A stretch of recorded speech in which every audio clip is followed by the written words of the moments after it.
Talk about Manchester City going through such a big rebuild. Why is that happening? Riyad Mahrez is on the brink of a £30 million to Al-Ahly. Ilkay Gundogan has already joined Barcelona on a free transfer. Kyle Walker, João Cancelo, Emerick Laporte and Bernardo Silva have all been linked with moves away. Reports yesterday suggested that Walker had told Guardiola of his desire to join Bayern Munich. The club now, we think, are probably going to try and keep Bernardo Silva, despite him constantly being linked away. They have agreed a fee, or are thinking or hopeful of agreeing a fee with RB Leipzig's Josko Gvardiol. That hasn't been done just yet, but he would be quite an expensive acquisition. Mateo Kovacic has already joined as well. So I was adding it up earlier on, looking at the squad in detail, and probably got about 19 first-team players at this moment in time. Is that enough to compete on four fronts? No, clearly not. And it's interesting if you look at the young players that are coming through. Harwood Bellis obviously had a good season on loan at Burnley last year, had a brilliant Euros for the under-21s, but maybe isn't quite ready to go into the Manchester City first team as yet. I think Pep Guardiola has reservations about Cole Palmer on that front as well. Rico Lewis, I think, will get games next season for sure. But there's a fine line, isn't there, between strengthening and rebuilding from a position of power, as clearly Manchester City are, having swept all before them last season to become the best team in Europe. But also it's an awful lot of experience to lose from the dressing room. The captain, Gundogan, that wasn't part of the plan. Obviously, they offered him a contract. They wanted him to stay. I'm not sure about that. I know they wanted him to stay, but I think they knew it was happening. When I was in Munich with them, probably March, April time, the suggestion was then that he was going to leave. And that was before all the stuff happened, and he was brilliant towards the end of the season. I know that Pep wanted to keep him, but actually he was pretty well versed, I think, in what was happening at that time. Because obviously he had a place in Barcelona, and that was the move that he wanted to make. But I think he's going to be a massive loss. I think Kyle Walker, in terms of his stature in the dressing room and his experience, would be a blow. It looks like he probably is off to Bayern Munich, although he has travelled on the pre-season tour with City, so maybe all is not lost there.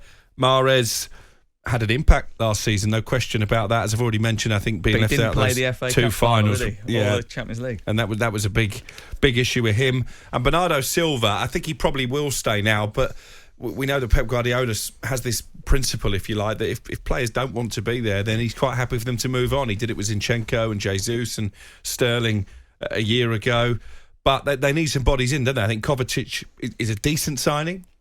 I wouldn't say any more than that at this moment in time. Guardiola, they'd be paying a lot of money for potential. I think you have to look at it at the moment and say, well, this gives everybody else hope that the gap between Manchester City and the rest can get smaller. Hold on, give you a few straws to clutch there, fella. Gvardiol's 21. Yeah. Rico Lewis is 18. I looked at the players that were going out of the club, and if you look at the age profile of the players that are leaving, Mahrez, Gundogan, for example, those two players, Laporte, 29, they're moving that older generation on. I wonder whether or not he'll retain some experience. I mean, Ake, Diaz, Stones is 29, and Kanji, they're all experienced players. They'll be keeping them. If you add some younger players around that, De Bruyne's 32, Bernardo Silva 28. They've got established players like Grealish and Foden and Haaland. Although he's only 22, he's an established player, obviously. If you start adding a bit of young legs to that, Rodri's 27, then you're bringing the age profile of the squad down. I think that's what they're trying to do. So I wouldn't be surprised if you saw them bring in a few very talented younger players over the course of the next 3 or 4 weeks. And this is Pep Guardiola building a new team, which obviously we used to laud Sir Alex Ferguson for. Yeah, but they've won the treble. So, unless they're going to win the treble again with the same group of players, which they're probably not going to do, then he needs to start trying to reinvigorate that team. And what better way to do it than when you are treble winners, when people want to join you because you've got that reputation and those honours on the board. They're going to play in 4 competitions: the FA Cup, the League Cup, the Champions League, the World Cup, Club Cup, as well as the Premier League. There's 5 competitions, really, isn't it? And there'll be people getting a lot of game time. I think they'll promote some of those younger players. I wouldn't be too surprised if Harwood Bellis stuck around, although, that will probably depend on if Laporte moves on. Sergio Gomez didn't play very much last year. He's 22 years of age. Gvardiol can play. He had a good Euros as a left winger as well, as opposed to a left back. He did. So there's every opportunity for him to be integrated in the first team squad. Rico Lewis is an outstanding talent. We see what they did and the way they changed the way they played halfway through the season, or their approach to the way they played halfway through the season, where they had the inverted right back or the centre back stepping into midfield. So there's still a lot to be positive about, and it's just the evolution of the team, I think.